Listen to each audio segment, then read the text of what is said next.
Hello, hello mga kabonita! Another home improvement serye. And ito po, ipapakita ko po sa inyo ang aming finished project dito po sa Lancaster, New City, General Trias, Cavite. And this is Atea unit. So, 60 square meters po ito, 2-story townhouse. So, ang pinagawa po sa amin ng aming client is tiles installation up and down, kasama po yung hagdan and balcony. And ayan po, nagpalagay lang po siya ng cornesa sa wall para sa kanilang dining and living area.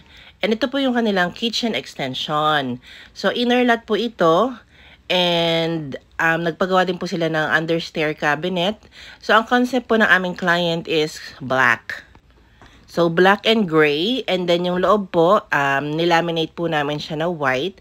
Since hindi naman po siya kita sa labas, para po ma-achieve po yung concept ng aming client. And naglagay po kami ng ilaw dyan sa understair cabinet. Bali, yan po pala yung kanilang magiging pantry cabinet. So, soft close hinge na po yung ginamit namin dyan. Ibig sabihin, kusa po siyang sasara. And yan po, after cleaning, ayan, malinis na yung kanilang bahay para din po makita po namin yung aming mga punch list na dapat pa pong ayusin. And then, ito po yung kanilang pinagawang bar counter. So, naglagay lang din po kami ng mga cabinets para po ma-maximize po nila yung kanilang kitchen area. And yan po, pag home improvement po kayo sa amin ng kitchen, always kasama po yung ganitong klaseng kitchen sink and faucet. And then, maninibago lang po kayo ng onte, pero yan po, napakaganda po niyan, lalo na pag kailangan niyo pong linisin yung mga side ng inyong kitchen sink. And then, ito po yan, meron din siyang sa kamay, pwede lagyan ng sabon sa ilalim. And then, yan po yung cover para po paggabi, hindi niyo po, kumbaga makalimutan niyo man takpan, or yun, para wala pong ipis, in short. And then yan po, meron pong provision for their microwave oven. So, meron din pong outlet dyan kami nilagay para po ilalagay lang po nila yung kanilang microwave oven. Then, pwede na po nilang gamitin. And then yan po yung awning dyan po sa kanilang cabinet. And then, nagpalagay lang po si homeowner, ang aming client, ng cladding para po maging aesthetic po yung kanilang kitchen. So, yan po yung kitchen sink sa ilalim. So, wala po siyang partition since ganyan lang po talaga ang kitchen sink. And then, ito po, itong part na to, dyan po nila lalagay yung kanilang gas tank. And then, naglagay lang po kami ng drawer guide.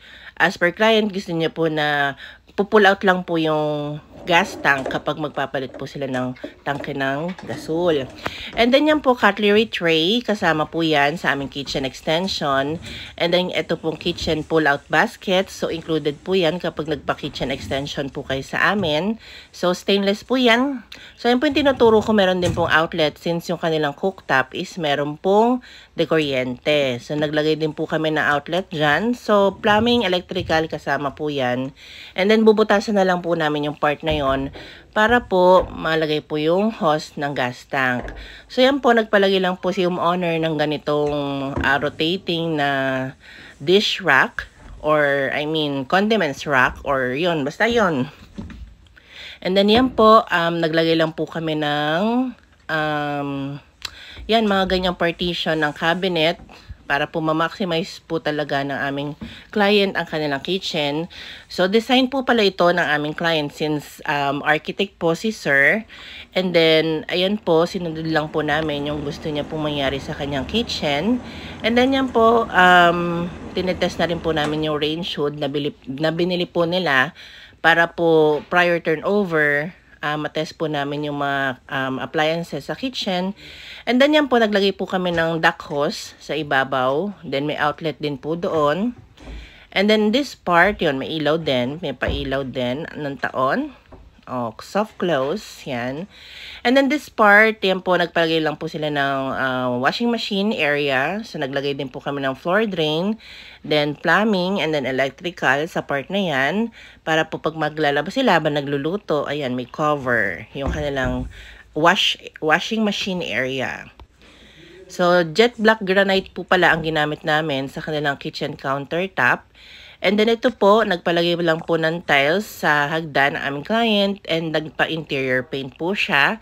And then, Ayan po yung view ng kanilang kitchen area, ng kanilang ground floor.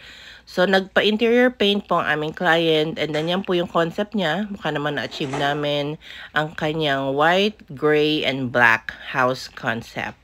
So, yan po, naglagay po kami ng tiles sa hagdan. So, kailangan po ng stairs nosing para po hindi madulas ang aming client. So, for safety po yan, included po yan kapag nagpa-tiles installation po kayo sa amin. So, yung napili po kasi nilang design ng tiles, hindi po siya rough. So, kahit po hindi po siya rough or glossy, kailangan po maglagay ng tile trim. Stairs nosing. And then yan po, nagpa-install lang po ng ilaw ang aming client. So, kapag nagpagawa kayo sa amin, any minor installation, wala naman po kaming additional cost.